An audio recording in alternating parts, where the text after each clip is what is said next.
हाफिज जी अजान तो मैंने दे दी है, लेकिन अभी तक नमाजी नहीं आए। अच्छा, कोई नमाजी नहीं आया तो आप एक काम करिए, सलात और दे दीजिए, नमाजी हम लेकर आते हैं।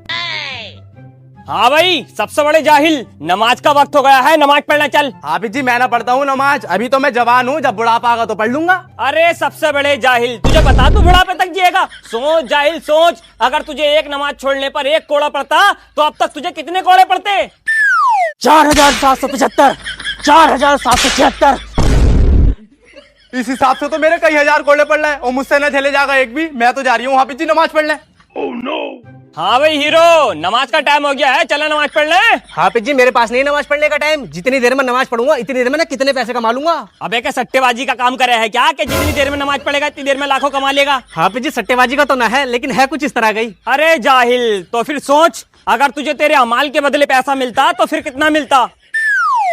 अल्लाह के नाम पे दे दो, मौला के नाम पे दे दो। हाफिज जी अगर अमाल के बदले पैसा मिलता तो मुझे कुछ ना मिलता, जा रही हूँ मैं नमाज पढ़ने। काश अमाल के बदले पैसे मिले करते तो आज ये 3 गाड़ियां है ना, ये हमारे पास होती। सरकार की आमद मरहबा, आका की आमद मरहबा, नबी का दामन नहीं छोड़ेंगे, सरकार का दामन नहीं छोड़ेंगे, नबी का दामन नहीं छोड़ेंगे। अबे साले अंधा है कि दिखाई नहीं दे रही है, जुलूस में जा रही हो, मेरे सारे कपड़े गंदे कर दिए तूने। अरे क्या बात हो गई भाई जाहिल, कैसे ऐटे फिर रहा है इस पे? देख रहा हूँ हाफिज जी, इसने मेरे सारे कपड़ों की ऐसी तैसी कर दी। अबे जाहिल, जिनके तू जुलूस में जा रहा है, पहले उनका एक वाक्य सुन ले। हमारे नबी के ऊपर एक बूढ़ी औरत कूड़ा डालती थी, फिर भी हमारे नबी ने उसे कभी कुछ नहीं कहा, और तेरे ऊपर जरा सी छींटे आ गई तो ऐटे फिर गया उसके ऊपर।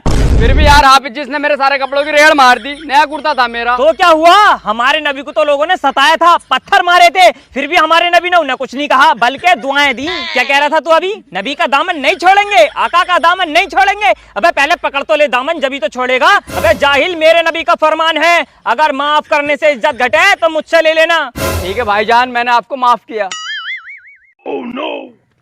अबे ऐट रिया तो उस पे, तुझे पता कौन था वो तो उसने रबीउल अव्वल की वजह से कुछ न कहा, नहीं यहीं तेरी चटनी बना देता। सरकार की आमद मरहबा, आका की आमद मरहबा, नबी का दामन नहीं छोड़ेंगे, आका का दामन नहीं छोड़ेंगे।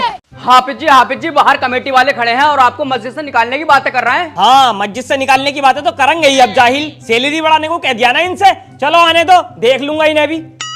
हाफिज जी हम तुम्हें मस्जिद से निकालना आए हैं, कल से अपना इंतजाम कहीं और कर लियो। ये तो मुझे पता था कि तुम मस्जिद से निकालना होगे, लेकिन वजह बता दे, वजह क्या है? वजह कुछ नहीं है हाफिज जी, बस तुम टाइम के हिसाब से अपडेट नहीं होते हो। अबे मुझे क्या मोबाइल फोन समझ रहा है क्या, जो टाइम के हिसाब से अपडेट होता रहूंगा?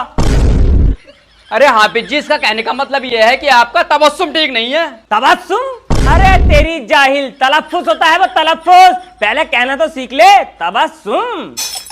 हाफिज जी इसके कहने का मतलब ये है तुम्हारी बातों में दम नहीं रहा, अब लोग तुम्हें चंदा देना नहीं चाहते। देख बेटे, चंदा देने की बात तो तू कर मत, पहले तो ये बता तू कितने दे रिया? मतलब चंदे की पेटी सामने से निकल के चली जाएगी तो बंदा मुंडी उठा के देखेगा नहीं, कहीं देने न पड़ जा। और रही बात दम की, तो दम तो बेटे बात में भी इतना और हाथ में भी इतना कि अगर मार दिया ना तो यहीं कले खागा। अरे भैया हाफिज जी तो गुमराह हो गए, अब ना पढ़ूंगा इनके पीछे नमाज। अबे तो पढ़ कितनी रिया है तू मेरे पीछे नमाज, जो ना पढ़ेगा? बात सुनिए जरा बेटे, वो तो जरा मजबूर हूं ना, तुम जैसों को तो दौड़ा के मारता। और रही बात मस्जिद से निकलने की, तो बेटे आम हाफिज जी ना हूं जो मस्जिद से निकल जाऊं। कब्जा है कब्जा।